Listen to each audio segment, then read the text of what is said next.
எல்லா புகழும் இறைவனுக்கே. மழை மற்றும் குளிர்காலங்களில் நம்முடைய வெளி சூழலில் பெரும்பாலான நேரங்களில் காற்றானது குளிர்ந்த நிலையில் இருப்பதை நாம் உணர்ந்திருக்கின்றோம். அதாவது காற்றில் ஈரப்பதம் அதிகமாக இருக்கும்.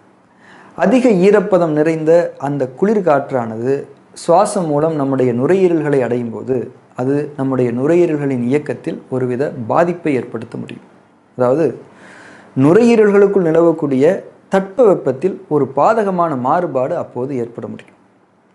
அடிப்படையில் ஒரு இடத்தில் நிலவக்கூடிய தட்பவெப்பம் என்பது அந்த இடத்தில் நிகழும் செயல்களின் தன்மைகளை தீர்மானிக்கும் ஒரு முக்கியமான காரணி என்பதை நாம் புரிந்து கொள்ள வேண்டும். அதிக வெப்பமான இடத்திலோ அல்லது அதிக குளிரான இடத்திலோ இருந்து கொண்டு நம்மால் சுகமான தன்மையில் நம்முடைய வேலைகளை செய்ய முடியாது தானே. அதே போலத்தான் ஆக மழை மற்றும் குளிர்காலங்களில் அதிக ஈரப்பதம் நிறைந்த காற்றை நாம் சுவாசிக்கும் போது அது நம்முடைய நுரையீரல்களில் அதிக குளிர்ந்த தன்மையை ஏற்படுத்தி நம்முடைய நுரையீரல்களின் இயக்கங்களை பாதிக்கக்கூடும்.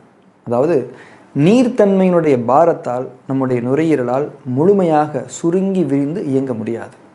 அப்போது உடலுக்கு தேவையான காற்று சக்தியை அதனால் உள்ளிழுக்க முடியாமல் போகும். இப்படியான சூழல்களில் ஒரு ஆரோக்கியமான நுரையீரலானது தன்னுடைய இயக்கத்தை சீர்படுத்தி கொள்ளும் பொருட்டு அதனுள் நிலவி இருக்கக்கூடிய அந்த அதீத ஈரப்பதத்தை நம்முடைய சிறுநீரகங்களுக்கு கடத்திவிடும். சிறுநீரகங்கள் அந்த ஈரப்பதத்தை உடலை விட்டு சிறுநீராக மாற்றி வெளியேற்றிவிடும். மழை மற்றும் குளிர்காலங்களில் நாம் அடிக்கடி சிறுநீர் கழிப்பதற்கான காரணங்களில் எதுவும் ஒன்று என்பதை இங்கே நாம் அறிந்து கொள்வோம். நம்முடைய நுரையீரல்களுக்கும் சிறுநீரகங்களுக்கும் இடையேயான ஒரு பாலம் போன்ற சக்தி தொடர்பு இருப்பதை பற்றி அக்குபங்சர் மருத்துவ கோட்பாடுகளில் தெளிவான முழுமையான விளக்கங்கள் உண்டு. ஆரோக்கியமான ஒரு நுரையீரல் ஒவ்வொரு முறையும் தனக்குள் அதீத ஈரப்பதம் நிறைந்த காற்று வரும்போதெல்லாம் அதாவது அந்த அதிக ஈரப்பதத்தை சிறுநீரகங்களுக்கு கடத்திவிட்டு தன்னுடைய இயக்கத்தை சீரான தன்மையில் எப்போதும் நிலைப்படுத்தி கொள்ளும்.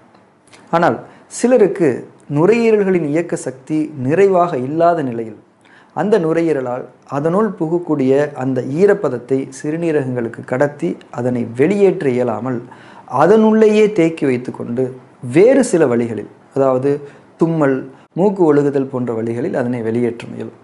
இது அடிப்படை நிலையில் நடக்கும்போது நீர்த்தன்மையுடன் கூடிய லேசான தும்மல் ஓரிரு முறைகள் ஏற்படலாம். தொடர்ந்து நுரையீரல்களில் அதிக ஈரப்பதம் தேங்கும் நிலையில் நீர் தெளித்தலை போன்று தும்மல் அடிக்கடியும் தொடர்ந்தும் ஏற்படலாம். இந்த நிலையில் நாம் என்ன செய்ய வேண்டும்? முதலில் அந்த தும்மலை நாம் தடுக்கக்கூடாது. அதாவது ரசாயன மருந்துகள் சாப்பிட்டு அதனை உள்ளேயே அடக்கி வைக்கக்கூடாது. அந்த அதீத ஈரப்பதம் என்பது உடலை விட்டு வெளியேற்றப்பட வேண்டிய ஒரு கழிவு தானே.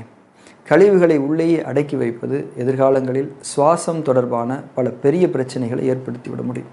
எனவே ஈரப்பதத்துடன் கூடிய தும்மல் தொந்தரவுகளை அடிக்கடி அனுபவிப்பவர்கள் முறையாக அக்குபங்சர் சிகிச்சை உள்ளிட்ட ஏதேனும் இயற்கை மருத்துவ சிகிச்சைகளை செய்து கொள்வது நல்லது.